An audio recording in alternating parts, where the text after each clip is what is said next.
자, 함께 만드는 안전한 세상 시간입니다. 오늘은 대기오염 환경 문제가 심각해진 요즘 클린 에너지로 주목받고 있는 에너지가 있습니다. 바로 가스 에너지인데요.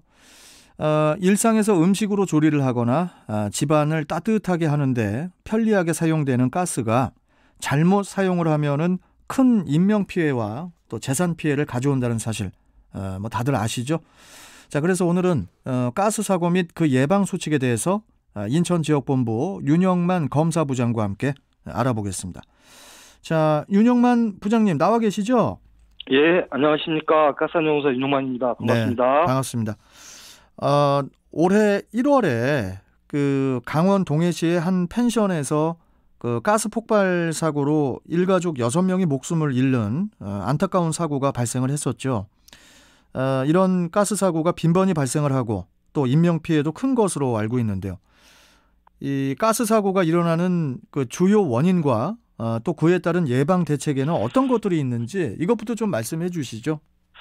예, 우리 가스안전공사 가스사고 통계에 따르면 최근 5년간 전국에서 발생한 가스 사고는 총 504건입니다. 예. 인명피해는 444명으로 이 중 45명이 사망하고 401명이 부상한 것으로 조사되었는데요. 예.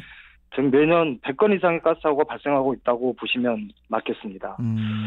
우리 공사는 일상 속에서 자주 발생하는 가스 사고 유형을 정리해서 3대 가스 사고를 정의해서 홍보하고 있는데요. 예.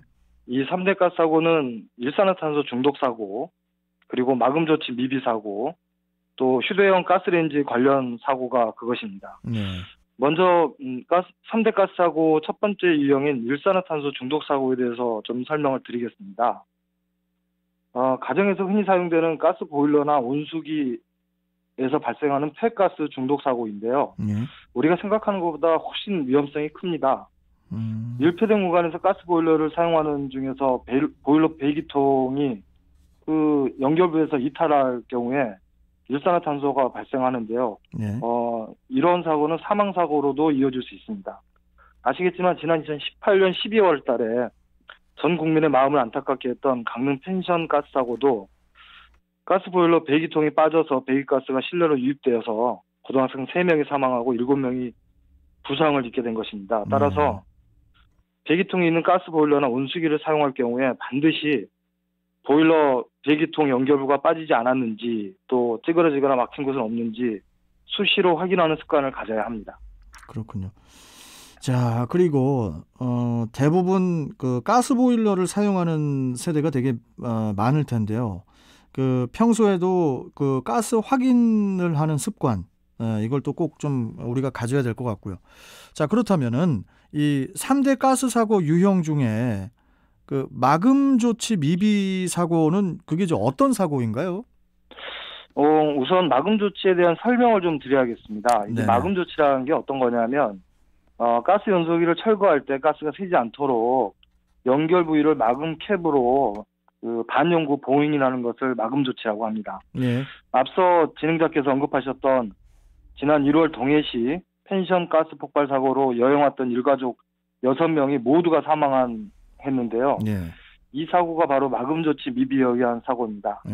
이 사고는 주방의 가스레인지를 인덕션으로 교체하는 과정에서 기존 가스 배관에 마금 조치를 제대로 하지 않아서 거기서 가스가 새어나와서 폭발 사고로 이어진 사고였습니다. 아니 그걸 왜 어떻게 해서 그걸 안 막죠? 그걸 막아야죠, 그걸.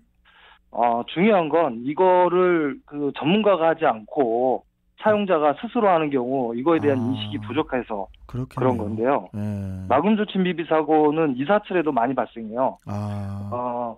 이사하면서 가스레인지를 임의로 철거하고 마금 조치를 하지 않아 사고가 발생하는 사례가 많이 보고되고 있습니다. 그렇군요. 또 인테리어 공사하면서 가스 연소기를 임의로 철거하고 다시 설치하는 경우가 있는데요. 이때도 마금 조치를 하지 않는 경우가 있습니다. 알겠습니다.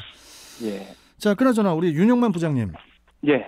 시간 관계상 마지막으로 우리 가스 사고 예방을 위해서 우리 청취자 여러분들께 특별히 좀 당부하실 사항 있으시면은 좀 한 말씀 해주시죠.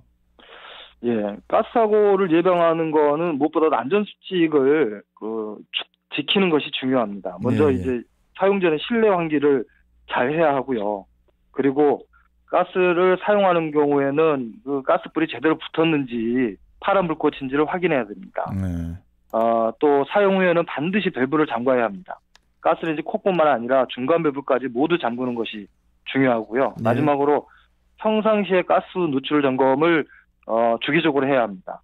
호스, 가스레인지, 배관에서 가스가 새지 않는지 비눗물이나 점검액 등을 이용해서 주기적으로 점검해야 합니다. 예.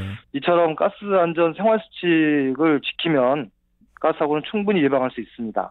또 끝으로 가스 사고 또 위급한 상황이 발생하거나 가스 사고 관련해서 도움이 필요하시면 언제든지 국번 없이 1544-4500으로 연락 주시면 도와드리도록 하겠습니다. 알겠습니다. 고맙습니다. 자, 그리고 우리 예. 윤영만 부장님, 요새 저 애완동물 키우는 가정이 되게 많잖아요. 예. 그렇죠. 뭐 고양이나 강아지 이렇게 이갈이라고 하는데 이갈이 할 때 막 뭐 저 에어컨 배관이라든지 뭐 가스 배관 이런 데를 막 물어 뜯는 애들도 있어요. 예. 그렇기 그렇죠. 때문에 애완동물 키우는 분들은 더 각별히 좀 신경을 써야 될 거라고 생각이 듭니다. 예, 맞습니다. 우리 집에도 고양이를 한 마리 키우고 있는데요. 아, 한 마리 키우세요? 예, 한 마리 키웁니다. 이 가스 호스 같은 경우는 이제 이 금속 재질이 아니고 플라스틱 재질이라서 특별히 이제 관리를 해야 하고요. 맞아요. 그리고 그런 데는 이제 애완동물이 접근하지 못하도록 근본적으로 조치를 하고 사용하시는 것이 중요합니다. 맞습니다. 뭐 그렇다고 또 저 이빨을 다 뽑을 수도 없는 거 아닙니까? 그럼요. 큰일 나죠. 예. 자, 아무튼 오늘 말씀 잘 들었고요. 또 뵙도록 하겠습니다. 고맙습니다. 예, 고맙습니다. 네. 자, 한국가스안전공사 인천지역본부 윤영만 검사부장과 함께 이야기 나눠봤습니다. 자, 이제 날씨 알아보고 오죠. 정윤희 캐스터. 네, 오늘 아침 출근길 포근한 날씨 보이고 있습니다. 어제 아침 기온보다도 3도가량 높은